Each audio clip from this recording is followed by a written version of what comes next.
ونصلی علی رسول الکریم اما بعد۔ حضرات گرامی، صحابی کسے کہتے ہیں؟ ہمارے یہاں عمومی طور پر یہ تعریف عامت الناس کرتے ہیں کہ جس نے نبی صلی اللہ علیہ وسلم کو دیکھا ہو اسے صحابی کہتے ہیں، جبکہ یہ تعریف جو ہے ادھوری ہے اور نامکمل ہے۔ حضرت حافظ ابن حجر عسقلانی رحمہ اللہ نے صحابی کی تعریف کی ہے، من لقی النبی مسلما ومات علی اسلامہ، جس نے اسلام کی حالت میں نبی کریم صلی اللہ علیہ وسلم سے ملاقات کی ہو اور اسلام کی حالت میں ہی وفات پائی ہو، اسے صحابی کہتے ہیں۔ اب دیکھیں، عبداللہ بن ام مکتوم رضی اللہ تعالی عنہ نابینا صحابی تھے، ان کو صحابیت کا درجہ اور اعزاز تو ملا، وہ الگ بات ہے کہ اللہ کی قدرت تھی کہ ان کی بینائی نہیں تھی، نظر نہیں آتا تھا، وہ نبی صلی اللہ علیہ وسلم کے روح زیبا کو نہیں دیکھ سکتے تھے، وہ اس سعادت سے محروم رہ گئے۔ دیکھنا بھی ایک بہت بڑی سعادت ہے ایمان کی حالت میں، اسلام کی حالت میں، لیکن صحابی کی تعریف یہ ہے کہ جس نے اسلام کی حالت میں ملاقات کی ہو اور اسلام کی حالت میں وفات پائی، اسے صحابی کہتے ہیں۔ صحابی کی جمع صحابہ، ادب کے ساتھ ہم بولتے ہیں صحابہ کرام، یا جمع یوں بھی بولی جاتی ہے اصحاب الرسول۔ اور اسی طرح تابعی کسے کہتے ہیں، یہ بنیادی معلومات ہمیں ہونی چاہیے۔ تابعی آپ جانتے ہیں جس نے ایمان اور اسلام کی حالت میں صحابی سے ملاقات کی اور اسلام کی حالت میں وفات پائی ہو، اسے تابعی کہتے ہیں۔ اور تابعی کی جمع ہے تابعین۔ اور اسی طرح تبع تابعی، جس نے تابعی سے اسلام کی حالت میں ملاقات کی اور اسلام کی حالت میں وفات پائی ہو۔ وفات اسلام کی حالت میں پانا یہ بھی شرط ہے، یہ نہیں کہ بندہ پہلے تو بہت مسلمان اور نیکی کے کام میں آگے بھی، جو خدا نہ خواستہ شیطان نے داغ لگایا، وہ منحرف ہو گیا یا مرتد ہو گیا، تو پھر اس کی وہ پچھلے سارے اعمال برباد ہیں۔ جیسے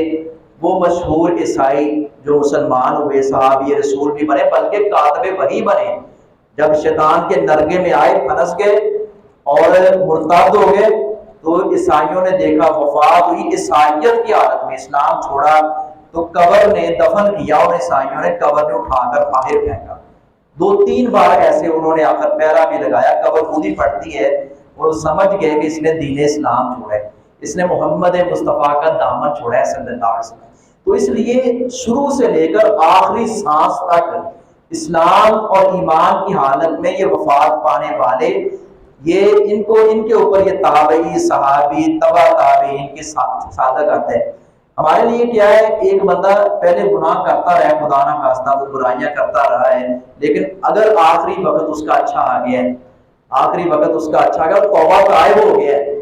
کوئی چند لمحات اس کے ایسے اچھے گزرے ہیں، اس نے کلمہ بھی پڑھ لی ہے اور اس نے توبہ طائب ہو گیا ہے، تو اللہ رب العزت نے دروازے کھلے رکھے ہیں، تو ان کے لیے بھی اللہ رب العزت نے بہت رحمتیں کی ہیں، برکتوں سے نوازا ہے۔ لیکن ہم صحابیت کے اعزاز سے محروم ہیں، ہم تابعیت کے اعزاز سے محروم رہے، ہم تبع تابعین کے اعزاز سے محروم رہے۔ صحابی ہونا، تابعی ہونا، تبع تابعی ہونا، یہ بہت بڑی سعادت اور بہت بڑا اعزاز ہے۔ پیارے نبی صلی اللہ علیہ وسلم نے فرمایا، خیر القرون قرنی، سب سے بہترین زمانہ محمد صلی اللہ علیہ وسلم کا زمانہ ہے، اس کے بعد ثم الذین یلونہم، پھر میرے بعد والوں کا یعنی صحابہ کرام کا، ثم الذین یلونہم، پھر تابعین کا، ثم الذین یلونہم، پھر تبع تابعین۔ یہ 3 ادوار، یہ 3 لوگ ہیں، 3 قسم کے، جن کی نبی صلی اللہ علیہ وسلم نے ان کے بارے میں بشارتیں سنائی ہے کہ حتیٰ کہ یہ جہاد کریں گے، پوچھا جائے گا تو یہ بتایا جائے گا یہ صحابہ ہیں، یہ تابعی ہیں، یہ تبع تابعی ہیں، ان کو فتح مل جائے گی، ایسے خوشخبریاں ہیں۔ آخری بات، ایک اصطلاح چلتی ہے محدثین، اسے کہتے ہیں مخضرم، یہ ہمارے یہاں کم یہ لوگ جانتے ہیں، علمی دنیا میں تو سبھی جانتے ہیں۔ مخضرم اسے کہتے ہیں جس نے پیارے نبی کا زمانہ پایا اور اسلام کی حالت میں زمانہ پایا اور اسلام کی حالت میں اس کی وفات ہوئی، اسے کہتے ہیں مخضرم۔ لیکن پیارے نبی سے ملاقات نہیں ہو سکی، آپ کا زمانہ پایا ہے، ملاقات نہیں ہو سکی۔ جیسے حضرت اویس کرنی ہے رحمہ اللہ، بڑے عظیم اور بڑی عظمت اور بڑی شان والے تھے، بڑے عظیم اللہ کے بندے اور برگزیدہ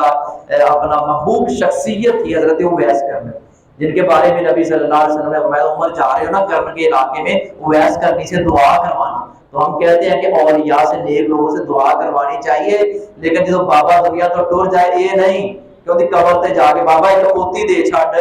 پاویں لنگڑا اللہ دے چھڈ، یہ غلط نظریات ہیں، یہ غلط ہے۔ ایسا زندہ ہو جاوید ہو حیات ہو اسے دعا کروانا یہ سعادت ہے۔ اور یہ اویس کرنی رحمہ اللہ چاہتے تھے پیارے نبی سے ملاقات ہو جائے، حالانکہ اسلام کی حالت میں اور انہوں نے اسلام قبول کیا، پیارے نبی کے زمانے میں مسلمان رہے ہیں اور وفات بھی اسلام کی حالت میں پائی ہے، لیکن آپ نے فرمایا تھا والدہ بوڑھی ہے تو والدہ کی خدمت کر، یعنی آپ نے صحابیت کی بجائے اس وقت والدہ کی خدمت کو ترجیح دی ہے۔ والدین کی خدمت پیارے بھائیوں اس قدر